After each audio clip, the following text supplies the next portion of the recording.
next guest is a former Michigan congresswoman who served 3 tours in Iraq as a CIA analyst and was recently elected to the United States Senate. Please welcome Senator Elissa Slotkin.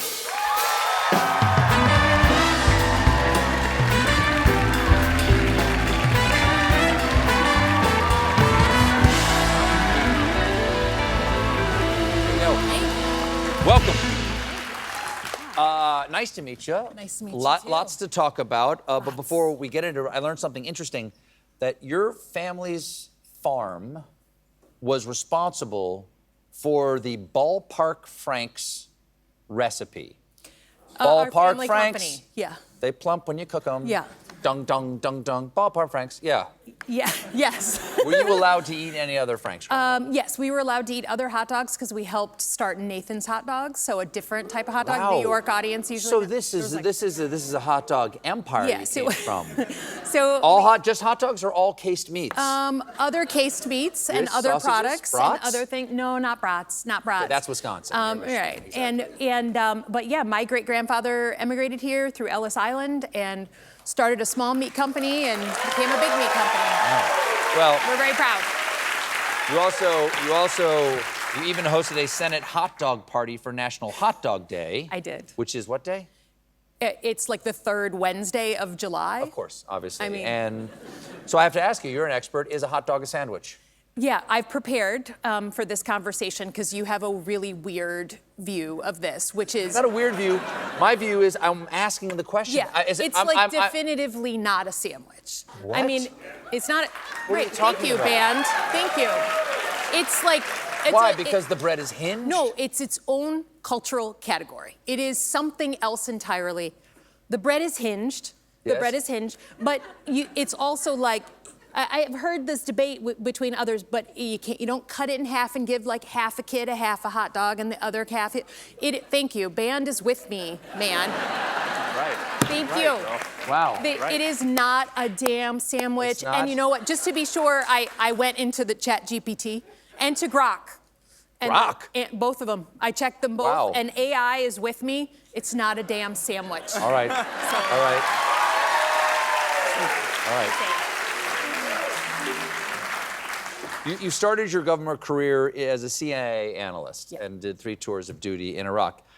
Everyone knows what a spy does. Yeah. They sneak around and they drink a lot. What does an analyst do? Yeah. Jack Ryan is an analyst. Right. I mean, the movies are not the greatest example, but it is, and I'm a field analyst, right? You said in your intro, I go into the field. And so my job was to understand the terrorist groups and the militias that were shooting at U.S. forces and plotting against the U.S. homeland. Okay. So who are their leaders? How do they move money? How do they communicate? What's the hierarchy so that we can make sure they don't attack us, right? Did you wear disguise? I did not. I carried a weapon, but I actually, in my first tour in Iraq, bunked with a woman who was in charge of disguises and kind of kitting out different outfits so that a woman in full cover could have like a place for her weapon. It was just, she was like a CIA seamstress, and it was a really very cool job. When you were doing this kind of work, when you were over there in country, did senators and congresspeople come over and you would have to like tour them around and stuff? Yes, actually,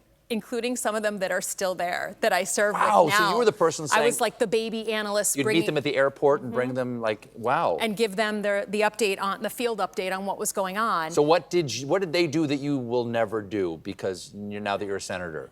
I mean, we all know this, that when you're in office for a long time, you sort of get insulated, and they just stop seeing the little people sometimes. Sure. And you were when you're a little person, yeah. And by the way, they're usually coming like when they have off. So Thanksgiving, we'd have like half of Thanksgiving off, and then you'd get the update, well, the senators are coming, and they want to be with the troops, and they want to celebrate, and you're like, I just wanted to sit home in my trailer, So they forgot to say hello to the little people sometimes, so it really affects how I run my life as a senator. Okay. Yeah. And you keep that in mind. Keep that in mind. Yeah. Republicans, a lot of the people, sort of conspiratorially minded people out there like to think that some of the trouble the United States has is because of what they call the deep state.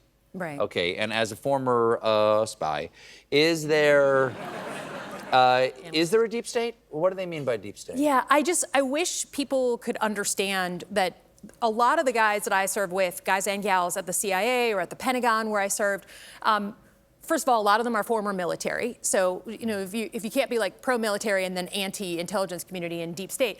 But a lot of the guys are also like wearing mom jeans and white sneakers on the weekends. Like these are good corn-fed people who just want to help their country. Eating ballpark franks. Eating their hot dogs or doing whatever. And this idea that there's some network of people that are running the world, it doesn't really match reality. And these people in the dead of night are doing things to protect this country and make sure things don't blow up here.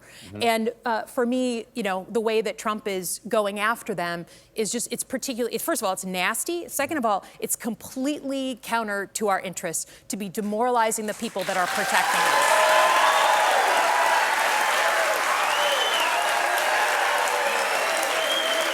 You also, as somebody somebody who was in the intelligence community, what do you make of the director of national intelligence, Tulsi Gabbard, and her characterization of our intelligence capabilities? I served with Tulsi. I think that what we all are concerned about is that we politicize intelligence, right? That's a word that people throw around, but what that means is when some hard news comes in about a threat coming from abroad, that you're going to hit some political person. You're going to take that note to them and say, hey, boss, this is happening. And they're going to say, you know what? That doesn't really comport with what Donald Trump wants to have happening right now, so I'm going to squash it. That is as dangerous as anything that he's doing. So to me, we just had an incident last week, right?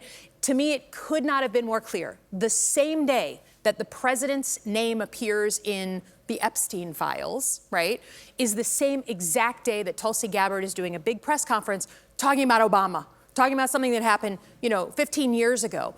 To me, that is a perfect example of politicizing intelligence, using it for political goals, not for the goals of protecting the country. And it is dangerous bull. It is dangerous bull. So, we're almost out of time here. Hey, Tom, I just like to keep going here. Can we just put the whole thing up online? Yeah. Just okay, great. So I don't like to edit politicians because then the network gets sued. Okay, in November, 1 in 4 Democratic senators. In November, you were one of 4 Democratic senators to win states that also voted for Trump. And you say the Democrats out there have to get what you call alpha energy. Yeah. What do you mean by alpha energy? Do you mean like macho, or just because people who have alpha energy, like Bernie's got alpha energy and AOC's got alpha energy. I think you've got some alpha energy, but I don't know. We'll see. We'll see how you answer this question. Yeah. Mom Donnie has alpha energy, and I think it's mostly that they're just being honest about what they think and what they feel. And how can you inculcate more of that in the Democratic Party? I think it's about leadership. And I think, I'm a Midwesterner, I'm a Michigander. So for us, the alpha energy, sports is like our religion in Michigan, right? And it's that coach energy. How are we going to get from the dark place we're in through the tunnel to the light? And we all know we're in a dark place. So we want people who have a gut, who are bold, who are going to put out an opinion and not try to mealy-mouth it, and who are going to, push when someone does something wrong, but who are going to hug you when you do something good. That, to me, coach of the Lions, Dan Campbell, is like the perfect example of it. Thank you. We're going to win the Super Bowl, the whole thing. But I think it's not necessarily male or female, but I see it in a lot of our sports stars, right? I think the Kelsey brothers have a lot. I think like Alona Mar, right, from rugby player, like she is bringing it on in terms of like bringing people to our sport. And we need to bring some of that gut, bold leadership. And so it's not progressive, moderate, it's not old, young. It is just, we are in a dark place. We all know it. We don't need to hide about that. So how are we, and I would say certainly for Democrats, going to chart a path, not just to play defense, but to play offense, to show people who we are and deserve to pull them back into the fold? Well, it sounds like what you're responding to here, and correct me if I'm wrong here, sounds like what you might be responding to here is that you're not hearing that vibe from your fellow Democrats, as you're planning on how to push back on some of the president's agenda, what worries you about sort of the attitude that you're hearing behind closed doors? What worries me is that we're not in normal times, right? What worries me is that, we're all very nice to each other. We all like consensus. We all are sort of polite. But, again, because of my background, you can't win if you're just polite to each other and dance around it. You got to have a plan. You got to bring people to that plan, and then you got to execute. And I think that's the energy that over the last 30 years, it's not just this year, we have lost, and I am hell-bent on bringing some of that back. Well, today, I think it was just today, Texas unveiled an aggressively redrawn congressional map that would, through gerrymandering, increase the number of GOP seats in the House. What should the Democrats' response be? Yeah. So, look, gerrymandering is literally redrawing lines so that you can pick your voters. I mean, it is ridiculous. I once had a gerrymandered seat in Michigan when I ran the first time. And to give you an example of how insane gerrymandering is, I had Oakland University in my district, but not the dorms. They drew around the dorms because the dorms might have more Democrats in them. Right? So it was a Republican seat, drawn to be Republican. So Michigan was so disgusted with this political way of drawing lines that we passed a constitutional amendment. We now have an independent citizens commission that draws the lines every 10 years so that they're fair and competitive, and that's great. And in a normal world, we would have that in every state. You wouldn't be able to politically draw. So what the president has done is commanded the Texas government to redraw these lines instead of every 10 years, every 5, to give him, lo and behold, the 5 seats that he wants to keep the House in November. And look, I can't stand that he's doing that, but I'm not going to be the one, again, bringing a knife to a gunfight. If he's going to go nuclear, so am I. And Democratic states are going to do the same thing. No one wants it. Not Michigan, but like California or New Jersey, something like that. And so I just think, we know what should be happening, but in this world right now, we're not choosing, what the other side is doing. So if they're going to bring fire, I'm going to bring fire too. Well, after your work in the Middle East, your knowledge of war zones, your work for the Defense Department, what is your outlook on what the United States' attitude should be toward preserving human rights in a time of conflict? And very specifically, let's talk about the crisis that's going on in Gaza right now. The United States is an ally of Israel. Yes, the attacks of October 7th were absolutely horrific. But there are children starving in Gaza right now. What should the United States' responsibility and response be here? Yeah. So for me, again, we're all prisoners to our experience, and I served these 3 tours in Iraq alongside the military in a war zone, right? I, was working in Ramadi right outside Fallujah when American citizens were terribly, terribly killed, pulled behind vehicles, strung up, terrible things. But we still had a responsibility as the occupying power to get humanitarian aid into that area. And that, to me, is the fundamental conversation here with what's going on in Gaza. No one questions that it's a long-standing, painful war that people have been losing for years, right? But to me, the responsibility to get humanitarian aid in is not an open question. We know what that answer is. And just literally today, we put out, Michigan is a state that has the largest Arab and Muslim American population in the country, a very large Jewish population. A ton of people feel this at a very visceral, personal, family level. And for the first time in the past week, I had a rabbi and a Muslim leader come to me and say, we want to do something together. We will pay for all of it. We'll buy all the formula, baby formula, and all the clean water. Please, can we just green light that aid always getting in, no matter what's going on with negotiations, no matter what's happening? We put that out, pushed it with Rubio today, Secretary Rubio. But that, to me, is people of many different faiths understand that humanitarian aid getting into children is an American value, a Jewish value, and a Muslim value. So that, to me, it's a requirement. Ultimately,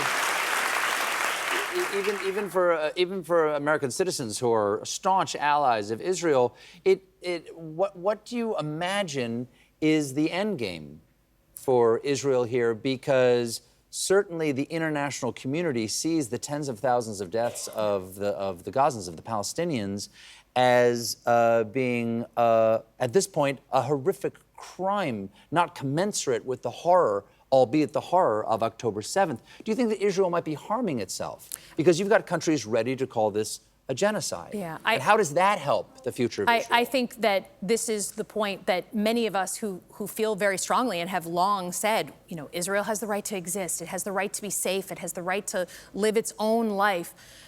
The conversations that we have with Israeli counterparts is like, this is not helping your long-term cause, right? We understand that you have to, any country in the world responds to an attack like October 7th, that we would too, right?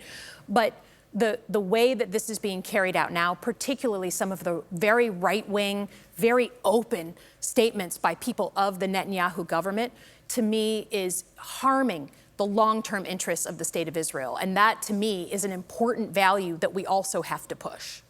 Well, Senator, thank you so much for being here. Appreciate it. Senator Elissa Slotkin, everybody.